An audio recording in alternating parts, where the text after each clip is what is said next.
In today's Leeds news, Aaronson misses out, Gelhardt future update, new remit in behind the scenes changes, Leeds Adidas kits amongst the world's best, and Ljubicic bullet dodged.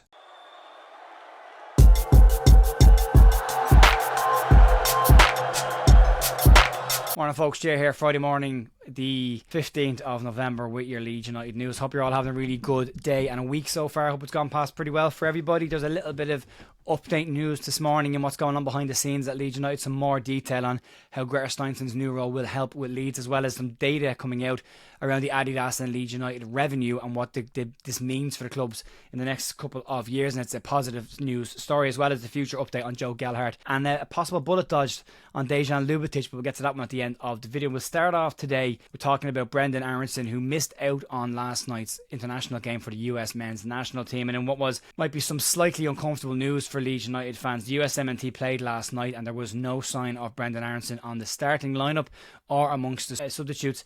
Brendan Aaronson has started the first two of Mauricio Pochettino's games and was expected to be a major player in this run of games in the quarter-final first leg in the Nations League game. USA released an update last night saying that the attacker did not travel with the rest of the squad as he presented with flu-like symptoms and has now stayed behind in St. Louis, where the second leg of the quarter-final will be played on Monday. Now, flu-like symptoms could be COVID, it could be a flu. Either way, it means he's ill and will probably miss the Monday game as well. Aaronson not playing could be a slight good thing in one sense, gives him a chance to rest the legs, but if he's ill and not feeling well, and that can affect his energy levels and might trickle through into Leeds games next weekend. So hopefully he's got a week and you would hope that he can recover pretty quickly, and the medical team will help him with fluids and everything else that he needs, all the magic stuff to get him back to his best for next week. And then some weird twist of fate, it might end up, if he does manage to get through next week okay and the illness isn't there, a bit of a rest might be a good thing for him as well, but he still has to travel, and travelling when you're sick is never a nice thing either.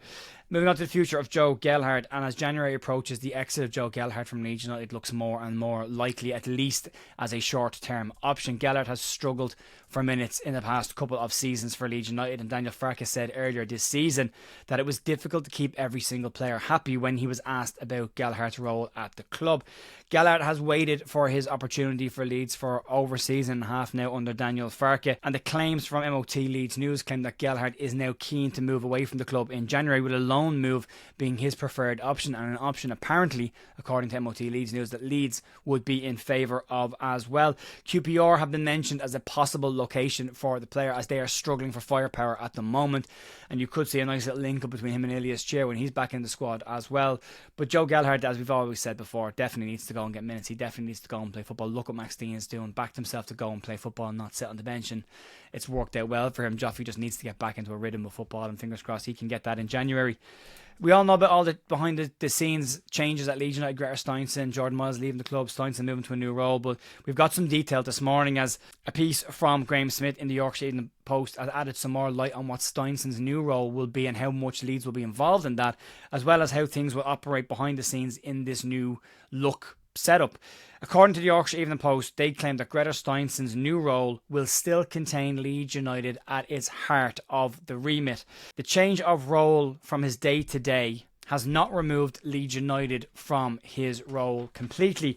The YP understands that Steinsson, who has been credited with having a major hand in the past two summer transfer windows, has taken up a senior role as part of the 49ers Enterprises global football structure, but that Leeds United still play a major part in that role.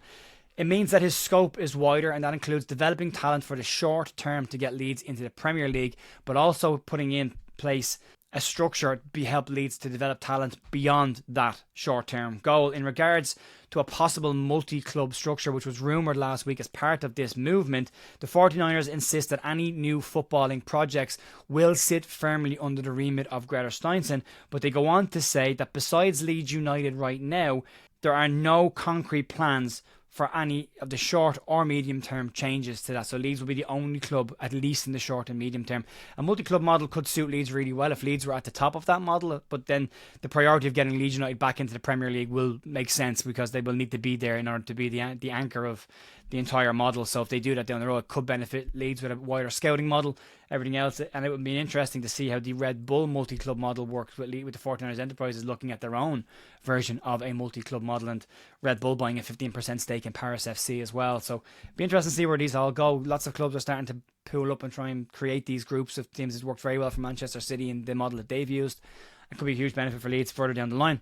Moving on to a story that's come out this morning around the finances of the deal between Leeds United and Adidas, and more so the merchandise sales and the capability of Leeds to drive interest in their merchandise globally. And we all know that the yellow kit launch was a big success for Leeds United. Sold 15,000 yellow shirts in the first 24 hours. And Angus Kinnear was at pains to tell us on the square ball once that yellow kits don't sell. When asked about that after this yellow kit, Kinnear put the blame back on an Adidas rep, saying that they told him that yellow kits don't sell. The new Adidas deal represents a very positive step for Leeds United for next season and beyond, but it also represents a very, very lucrative deal for Adidas. According to UEFA's new sets of data, Leeds United are amongst some of the best selling clubs in the world for merchandise and kits. The UEFA data shows that Leeds were 17th on the list of clubs who banked the most from merchandise sales in the financial year of 22-23. Leeds banking £48 million in merchandise and commercial income. Between commercial, matchday revenue and merchandise and broadcasting rights, Leeds are estimated to have brought in £190 million from the 22-23 accounts, which is a hugely positive move. If you then add the potential TV money Leeds can get from being a Premier League club onto that, you're looking at another additional 150 million. And then the redevelopment work at Ellen Road that's designed to bring the matchday revenue up to £4 million per game mark.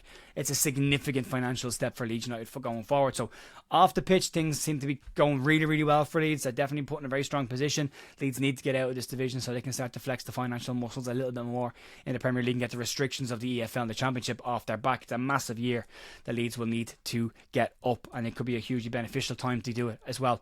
And then finally moving on to the last story of today, and this one represents a deal that Leeds looked at in the summer that we may have dodged a bit of a bullet, at least for right now. After all the hype and interest in Dejan Ljubicic, it now appears that Leeds may have dodged a little bit of a bullet with the player. Leeds were heavily linked with the midfielder in the summer and had several bids rejected for the player right up until deadline day. The player had started the season on fire for FC Cologne, but has since gone off the boil. Leeds opted for Ao Tanaka and Joe Rothwell as their midfielding pairing, and they may have got the better of the deal right now.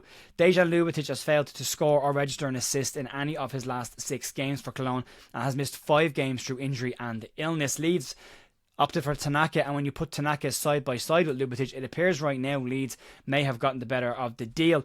Ljubicic has had 6 starts this season versus Ao Tanaka's 8 starts, and when you put the duels in, Tanaka has nearly double the amount of duel wins of Ljubicic, winning 40 duels compared to 21 for Ljubicic, and Tanaka has 13 interceptions versus 1 interception for Ljubicic. From a passing perspective, Tanaka's managed 646 passes with a 91% accuracy, where Ljubicic is 204 with an 82% accuracy. So from a midfield perspective and from the kind of player Daniel Farke wants for retaining possession in the team, it appears that Leeds have got the better of the deal here, and Dejan Ljubicic might not have been the perfect fit, at least in the midfield options for Leeds United.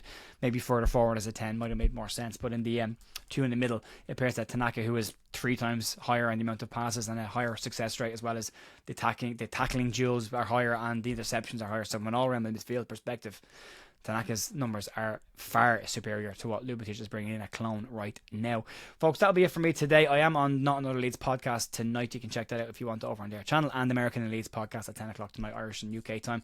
And you can check all that out if you want to. I will see you on Monday for Leeds news. Nothing over the weekend as the international break is on, but back first thing Monday morning with some more Leeds news as we get ready to welcome Leeds United back to EFL Championship action, and no more international breaks until March. Have a great rest of your day. Enjoy your weekend, and I'll see you later on tonight or Monday morning. Talk to you then. See ya. Bye.